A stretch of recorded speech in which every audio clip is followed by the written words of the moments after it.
কয়টা বাজে? বাজে কয়টা? 1:30। কোন ভদ্র ঘরের ছেলে এত রাত পর্যন্ত বাইরে ঘোরাঘুরি করে? বের হ বাড়ি থেকে, বের হ। তোমার বাড়ি? আমার বাড়ি হবে কেন? ভাড়া বাড়ি। তো ভাড়া থেকে বাড়ি হলে মতো কথা বলো। আর একটা কথা বলবি না, চুপ কর। এত বড় হয়েছিস, বিয়ে করে বউ আনছিস করে। চাকরি কি ছেলের হাতের মোয়া যে আজকে ছাড়বি কালকে ধরবি? ফটোগ্রাফি, এই ফটোগ্রাফি আমার জীবনটা নষ্ট করছে। বুঝবি যখন আমি থাকবো না তখন বুঝবি। মায়ের উপর রাগ করে আছো কেন বলো তো? মা তো তোমার ভালোর জন্যই কথা বলে। তবে চাকরি করলে কি হয়? নতুন একটা চাকরি করো। ফটোগ্রাফিটা তোমার প্যাশন, তাই না? 9 to 5 জব করে আমি আসলে বেঁচে থাকবো না, মরে যাবো।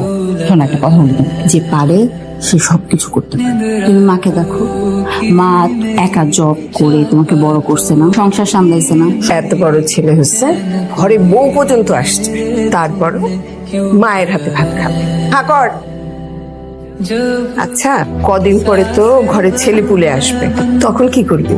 ওরাও দাদির হাতেই খাবে। সরি, আমি আমার মাকে কারোর সাথে শেয়ার করতে পারবো না। হয়েছে হয়েছে, হাকর। মা শোনো না। তুমি অফিসে যাও নাই? না, মা কোথায়? মা বললো বাইরে কি যেন কেনাকাটা করতে। শোনো, চিকুতার ফ্রিজে রেখে দাও, আসুন তারপর একসাথে খাবো। সিরিয়াসলি? হ্যালো মা, কোথায় তুমি? আমার ছেলে নতুন জব করবে বলেছে, ইন্টারভিউর জন্য নতুন শার্টের দরকার আছে না, এই জন্যই তো তোর জন্য কিছু নতুন শার্ট কিনতে আসলাম। আরে বাবা, এটা কি তো কি হয়েছে? হ্যালো, এই কি হয়েছে দেখি। হ্যালো,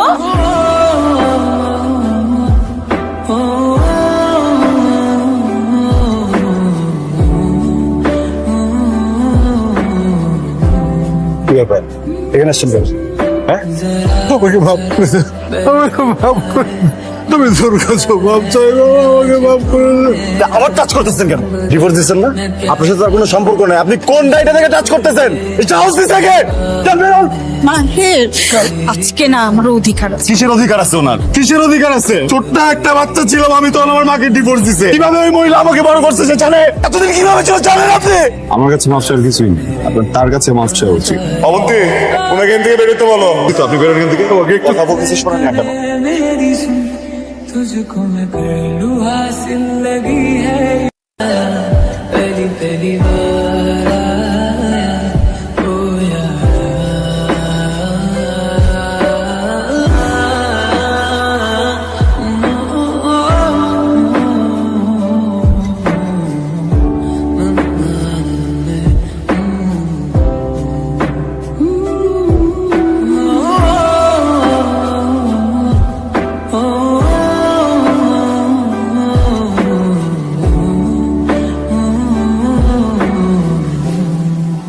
मुझको दे तू मिट जाने हम खुद से दिल में না, ঘুম আসেনি, তুমি ঘুমাও। তো রাত পর্যন্ত জেগে থাকলে তোমার শরীর খারাপ করবে। আসো ঘুমাতে আসো। বললাম তো ঘুম আসেনি, যাও ঘুমাও। তো যেটা হয়েছে তাতে তোমার কোনো দোষ নেই। যাও তো প্লিজ, আমি ঘুমাবো না এখন, সব। আরে আসো, আরে বলতেছি না ঘুমাবো না, তোমার ঘুম পাইছে, তুমি ঘুমাও। এটা নিচ্ছ কেন? মায়ের ঘরে গিয়ে ঘুমিয়ে চল। मुझे तब भी लगे ना অবন্তী মা, जब से दिल को আপনি এখানে, আপনি আমার অফিস ছিলেন কি করে? তোমার অফিসের গাড়ি ফলো করে এই পর্যন্ত এসেছি। আসলে সরি, মাহিরের হয়ে আমি ক্ষমা চাচ্ছি। তুমি কেন ক্ষমা চাইবে? ক্ষমা চাওয়া উচিত তো আমার। তোমাকে একটা কথা বলি, আমি না কয়েক মাস আগেই বিদেশ থেকে এসেছি। নাফিসের সাথে ডিভোর্সের পর আমি আর বিয়ে করিনি। দেশে আসার পর নাফিসের সঙ্গে অনেক যোগাযোগের চেষ্টা করেছি। জি আমি জানি সেটা। তুমি জানো, মা তো আমার সঙ্গে সবকিছুই শেয়ার করতেন, এই ব্যাপারটা বলেছে। দোষটা তো আমারই। আমি প্রায়শ্চিত্ত করতে চাইবো। তুমি আমাকে একটু সাহায্য করবে মা। মাহির, তোমাকে একটা কথা বলার ছিল। মানে বাবাকে কি ক্ষমা করে দেয়া যায় না? আমি ওনাকে কখনোই ক্ষমা করবো না। তুমি তো বাবা ছাড়া বড়, আমি তো কাউকেই পাই নাই, তাই আমি কষ্টটা বুঝি। মানুষ যখন নিজের ভুল বুঝতে পারে, ক্ষমা চায়, তখন তাকে ক্ষমা করে দেওয়া উচিত। বাবা যখন দেশে ফেরেন তারপরে উনি অনেকবার মায়ের সাথে যোগাযোগ করার চেষ্টা করেছেন। ইনফ্যাক্ট ওনাদের মধ্যে যোগাযোগ হয়েছিল, অনেকবার ক্ষমা চেয়েছেন, মায়ের কাছে ভুল স্বীকার করেছেন, মায়ের কাছে একবার সুযোগও চেয়েছিল। একটা পর্যায়ে গিয়ে মা কিন্তু অনেকটা কনভিন্সড হয়েও গিয়েছিল আবার সবকিছু ঠিকঠাক করার জন্য। কিন্তু প্লিজ, আর একটা মিথ্যা কথা বলবো না।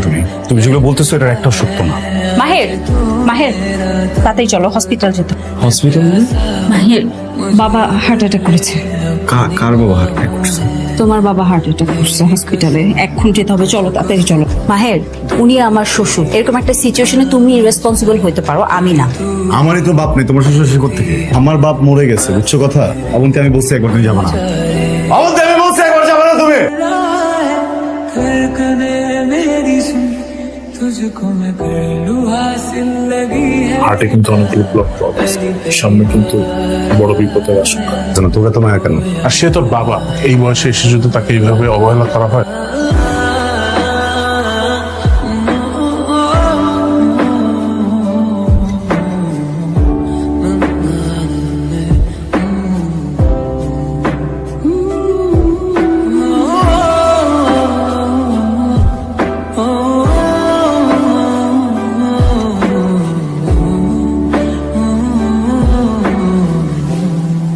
मुझको दे तू मिट जाने हम खुद से दिल मिल जाने क्यों है ये इतना फासला लम्हे ये फिरनाने অবন্তি বের হবো, রাস্তা দাও। खुद को উঠতে হবে না, বসেন। दुआ भी लगे ना বাবা কেন? कवा भी लगे ना ওনাকে রাস্তা দাও। বলছিলাম কি যে আমার তো কিছু ব্যাংকে টাকা পড়ে আছে, ব্যবসায় খাটালে তো ভালোই হয়। আপনার টাকার প্রতি আমার কোনো ইন্টারেস্ট নেই, প্লিজ। অবন্তিমা, আমি তোমার কাছে কৃতজ্ঞ। তুমি এই অসুস্থতার প্ল্যানটা না বের করলে হয়তো আমার ছেলের সাথে আমার কোনোদিনই সম্পর্ক হতো না। কিন্তু আমার ছেলেকে এই মিথ্যে বলে ভালোবাসা নেওয়াটা না আমি আমি আমি মানতে পারছি না, আমার কষ্ট হচ্ছে। যাই হোক, আমি ওকে সত্যটা বলে দেবো। কি বলতেছেন বাবা আপনি এটা? আপনি মাহিরকে হয়তো চেনেন না, ও কেমন, হুট করে এভাবে বলা যাবে না। ও যদি জানতে পারে খুব খারাপ হবে ব্যাপারটা। মিথ্যের এই বোঝা কতদিন বয়ে বেড়াবো আমি আর? না না না, মায়েরকে সত্যটা জানতে হবে, প্লিজ। বাবা আপনি একটু বোঝার চেষ্টা করেন, এত দূর এসে আমরা হাল ছাড়তে পারি না। অবন্তি, অবন্তি, আসছি। লজ্জা করে না তোমার? উনি না হয় একজন বাইরের মানুষ, উনি আমাদেরকে ঠকাবে, এটাই স্বাভাবিক ব্যাপার। তোমার লজ্জা করে না? যাও করে যাও, তোমার যা কিছু আছে সব শুনছো। আমি আর তোমার সাথে সংসার করবো না। তুমি আমার কথা বুঝতে পারছো? কথা বুঝতে পারছো? I want divorce. খবরদার, শুধু এইটুকু রিকোয়েস্ট।